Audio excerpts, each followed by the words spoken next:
Well, we are just about 2 hours away from 2026, and you're taking a live look now at the thousands of people piled into Times Square to watch the ball drop here at midnight. Thanks so much for joining us here on a special edition of the WHAS11 night team at 10 p.m. I'm Alex Dieterer, and we're joined by Chief Meteorologist Mallory Schnell. And Mallory, here in Louisville and Kentuckiana, we're seeing a pretty cold New Year's Eve, but right now seems pretty clear. Yeah, pretty quiet here in Kentuckiana. Our neighbors just off to the north and northeast dealing with some light snow showers. You can see that here on the Max HD radar. That does include our friends up in New York City. They're starting to see a few festive flakes flying ahead of the ball drop at midnight. If we do zoom into our neck of the woods, you can see it is quiet in Kentuckiana, but areas like Indianapolis down to Cincinnati getting some light snow showers this evening. That will continue into tonight. Temperature-wise, we are in the 30s. It's 37 currently in Louisville, 34 in Bowling Green, and in Cincinnati, 33 in Indianapolis. So at this time, remaining above freezing, but of course those wind chills are a little bit colder. Once we factor in the breeze that we have out there tonight, feels like 28 degrees currently in Louisville. So as we do ring in the new year, temperatures really not budging all too much. We're still expecting these temperatures in likely the mid-30s for the next few hours. Mostly cloudy skies, and as you saw on the radar, some light snow to our north and northeast. Now, as we carry on into the new year, it's trending pretty quiet and a bit mild as well. We'll take a full look at our 7-day forecast coming up in just a bit. Alex. Thank you, Mallory. All new tonight on the night team, a 14-year-old has been charged with murder in connection to a homicide in the Parkland neighborhood. LMPD says last Sunday, a 15-year-old boy with a gunshot wound arrived at Norton Healthcare West, where he later died. LMPD says the investigation is still ongoing.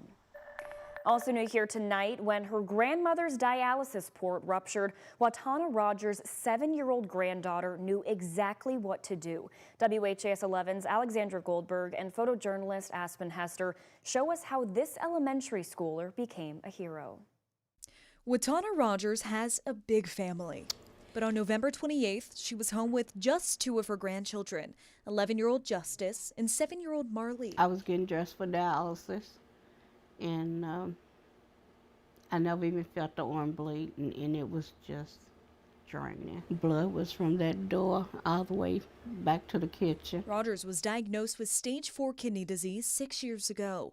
The day after Thanksgiving, her dialysis port ruptured. I tried to get her to stay in the room because I just thought all the blood would just kind of freak her out. But Marley wasn't fazed. She grabbed Grandma's phone and immediately called her dad. She hung up. I said, "Why'd you hang up?" She said, "I need to call 911. Marley's quick action, calling 911 and grabbing rags to put pressure on her grandmother's arm, is what paramedics said could have been the difference between life and death. One of my sisters, I believe, asked her, "Well, did you cry?" She said, "No, I didn't have time to cry. I was trying to help my Gammy." Justice was right there with them. My sister had woke me up and told me what was happening. So I stayed with my sister until my dad and my mom got back. Justice says her family talks about how to take care of their grandmother if an emergency happens. Rogers says those conversations are critical. Children can step up if they're taught to explain how to handle situations, and they will.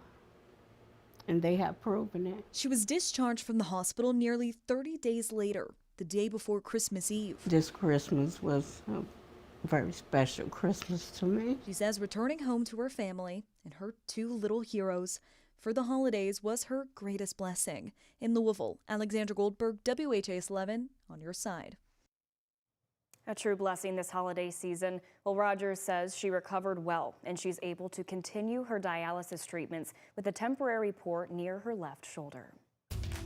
The race for Louisville mayor in 2026 is getting another candidate in the contest, which includes incumbent Mayor Craig Greenberg.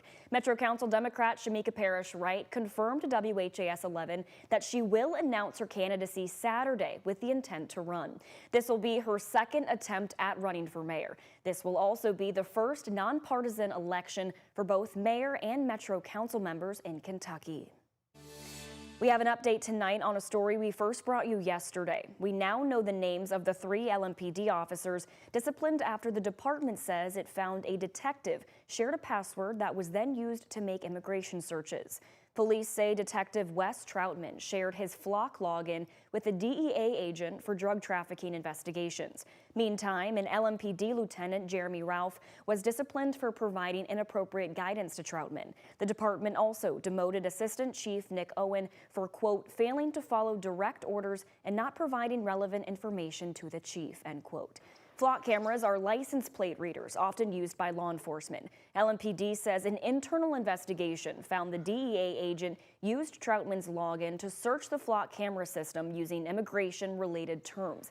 The department stresses that no LMPD officers participated in immigration investigations or enforcement. A statement from Troutman's attorney says Troutman, quote, never knowingly approved the use of his password to any person or entity of any level of government, state, local, or federal for the purpose of civil immigration enforcement, not once, ever, end quote. The union representing Louisville jail officers has a familiar leader back in charge. Last night, Daniel Johnson was sworn in again as president of the union representing staff at Metro Corrections. Johnson previously held the role from 2020 to 2024. He says he was asked to return because of staffing concerns inside the jail, calling it a safety issue for officers and inmates. Johnson claims some vacancies are forcing officers to cover multiple posts at once. Number one is just tackling the vacancy issues. That's a huge safety concern for us going on right now with both the staff and the people in custody there.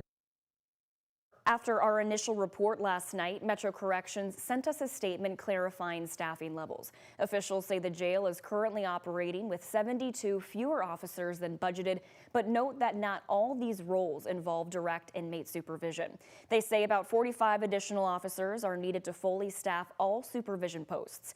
To address that, the department plans to hold multiple training academies in 2026 to bring in new officers. Corrections officials say officer to inmate ratios average about 1 officer for every 21 to 25 inmates. They also tell us that recent pay raises, new safety equipment, and added monitoring technology were steps taken to protect both staff and inmates. You can stay with WHAS11 as we'll continue tracking any progress those new officers are trained and brought on board. And coming up after the break, a final curtain call for a beloved local theater. We hear from Baxter Avenue faithfuls on the theater's lasting impact on the city next. And here's a check of today's Kentucky Lottery jackpots. Mega Millions, $157 million. Powerball, $45 million. The Kentucky Lottery, funding education for over 1 million Kentucky students.